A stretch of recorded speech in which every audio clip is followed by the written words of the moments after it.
My name is Brad Bell. I work in Area 3, which is Northeast Missouri. This is Matt Stock. Yeah, I'm He's a precision guy. Region 3 guy in this group now. Region 3. Dr. Warwick asked us to do this, and I asked him, I said, what are you going to want us to talk about anyway? He goes, well, I'd like for you to talk about, seed placement, planting, top 5 factors. I'm like, oh, good. I thought it was going to be something important.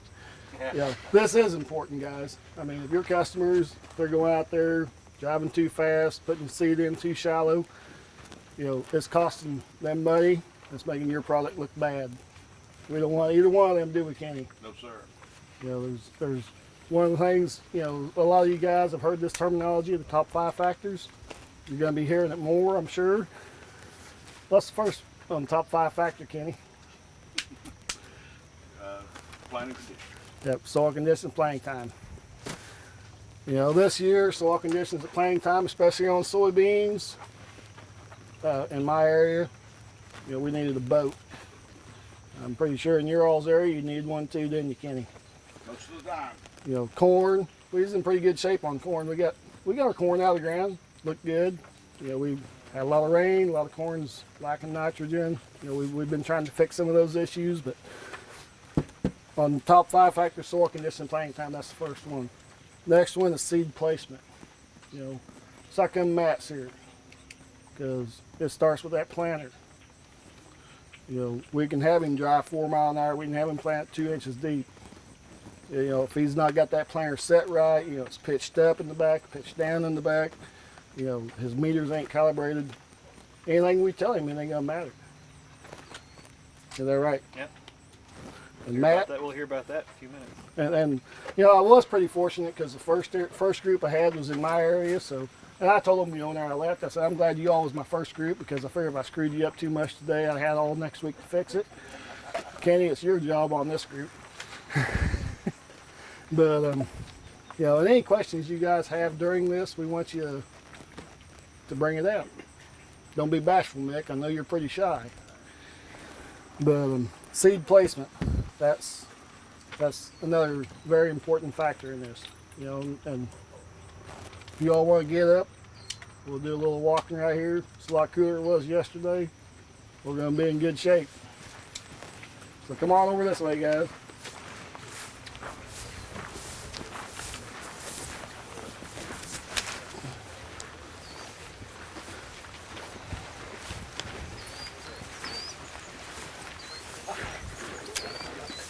Now, this plot was planted on April 22nd. It's planted at 34,000. It is more corn 4377. This first strip here was planted at 2 inches deep. Whenever Doc was planting this, they planted at 2 mile an hour. So skips, doubles should be minimized as best we could. And you can tell at 2 inches deep, and we've got a good stand. We step down here.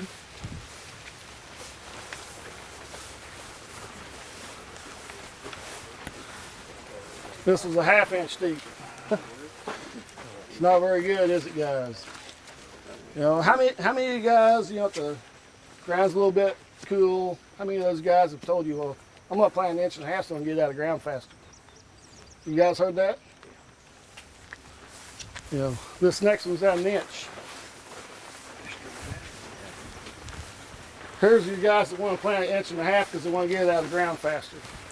1.5 inches deep, a lot more variability in the soil temperature. If those guys are putting it 2 inches like we want it, it's a lot more consistent at 2 inches, because we get that, hot and cool during the day and night. What's going to cool down the fastest? That top 1/2 to 3/4 of an inch. If it's down at 2 inches, it's going to be a lot more consistent. Some of those guys, well, I'm worried it's going to crust. Where's that crust going to be at? It's going to be in the top 1/2 inch. So we're at 2 inches or 1.5 inches, crust's going to be the same. That's some of the issues I have in my area. I'm sure you guys hear the same thing. Now, Matt, I'm going to have you jump in here and take over. So I went through and dug. I did not dig anything out of the 1/2 inch deep because we just don't have a stand to work with. I still want you to be able to see it. But when you start looking at the 1.5 inch, and 2 inch, set these side by side and look at the brace roots. Look how high out of the ground we are. Our soil level is right here.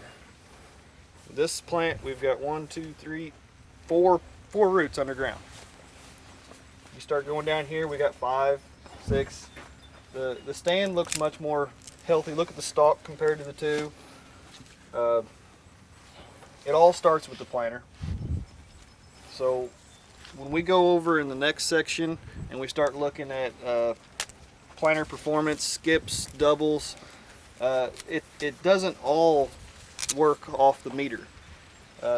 This could be affected not only by a depth setting, down pressure control, planting speed, field conditions. If you're sitting there in nice cloddy dirt, the row unit's just sitting there bouncing. You're not going to get an even, consistent depth, and we're going to have problems like this. So. One thing I would like to mention that I didn't mention the last group because they've heard it before. If you're out there walking corn at V5, because being out there the first day it's planted, you know, unless he's called you and told you, hey, next Thursday I'm going to be starting at 7 o'clock, are you going to come out there and see how I'm doing? You're not going to know. So it may be V5, V7 before you get out there. You dig a plant, you're still going to be able to find that seed down there. You know, you measure up from that seed to the bottom of the crown and add 3/4 of an inch. That's going to give you how deep you plant that corn. So if he tells you you planted at 2 inches, you dig it up and measure it. He's only got 3/4 of an inch there. You know, he planted at 1.5 inches. You can ask him, you sure you planted that 2 inches? And he may get thinking about it. Well, you know, maybe I didn't on that field or something. You know, so that could lead to some issues later on. You know, just make him aware of that. Say, you know, I think it was probably 1.5 inches. Let's dig another one and see what it's like. You know, but just want to make sure you guys knew how to do that too. You want to stay here, go on the other side. Go on the other side? We can. We got your boards here if you want to start. We can start here. Yep. I'll hold your board for you this time, Matt. All right. So, you guys can sit back down. We'll spend a few minutes here. But when we start talking about the planter, there's 10 easy things you guys can go do to check before the season, or you can get your growers to start checking. Nice. How big was he? So, one thing to look at it is level that planter. Level from the hitch back to the main frame. If you're not sitting level, parallel arms aren't going to sit level. You're going to be pitched up, pitched down. Down pressure is not going to be right. Depth won't be consistent, and you're going to start having problems like this. Check your bushings all across the row unit. Check your parallel arms.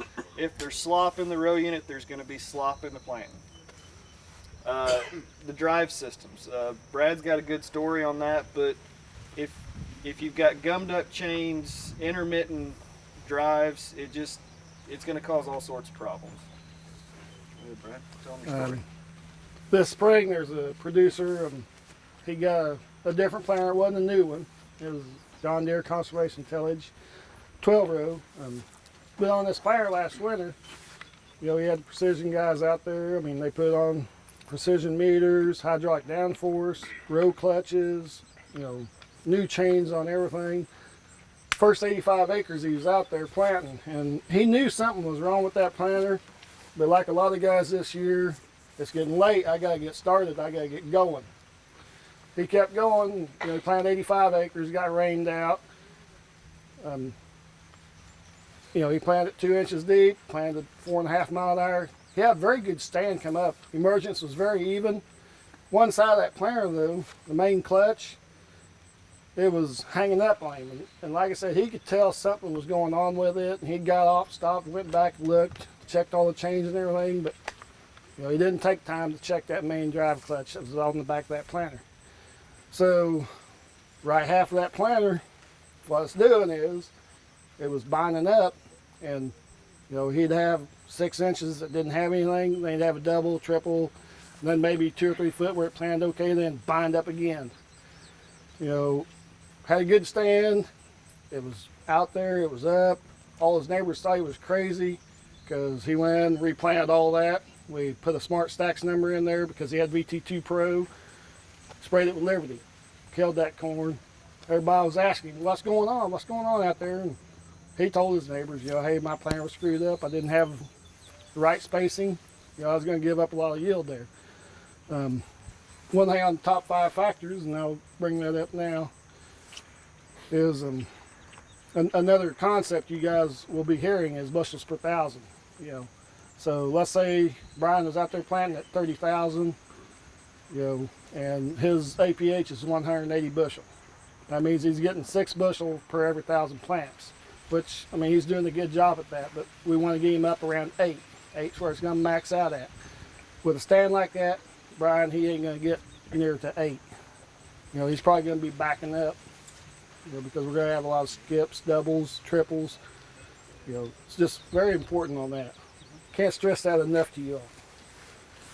So once you get done looking at the drive system, the next thing to look at is the easy one. It's the meters.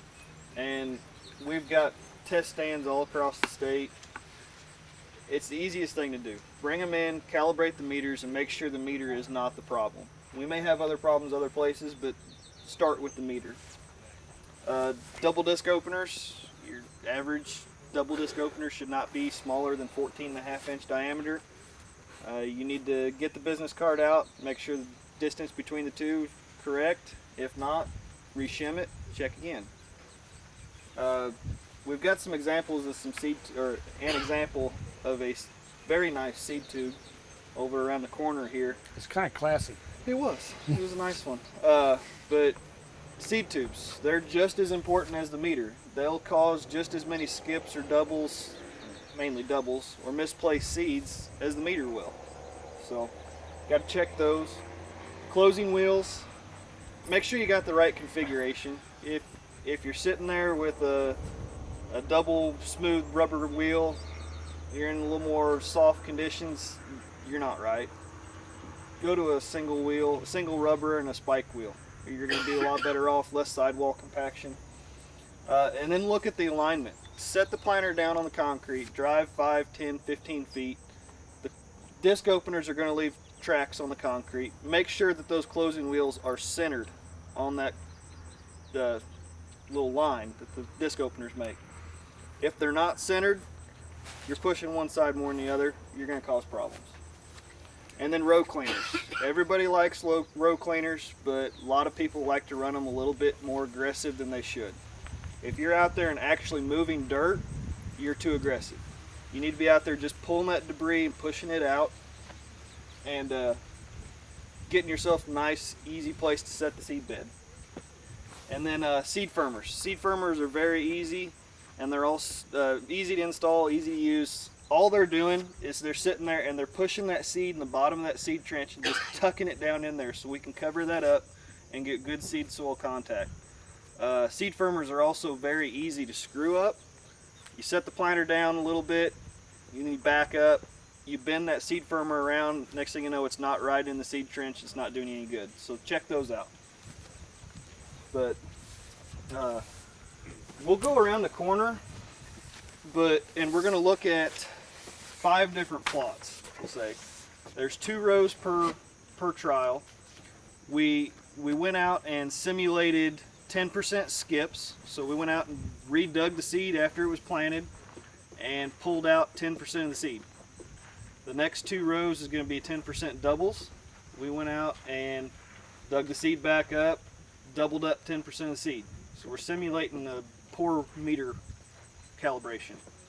Or driving too fast. Or driving too fast, or bad seed tubes. The next one was uneven spacing. We actually went out and the first 10 seeds, we picked one, moved it 2 inches. 10 more seeds, moved that one 4 inches. Then 2 inches, 4 inches, all the way down the plot.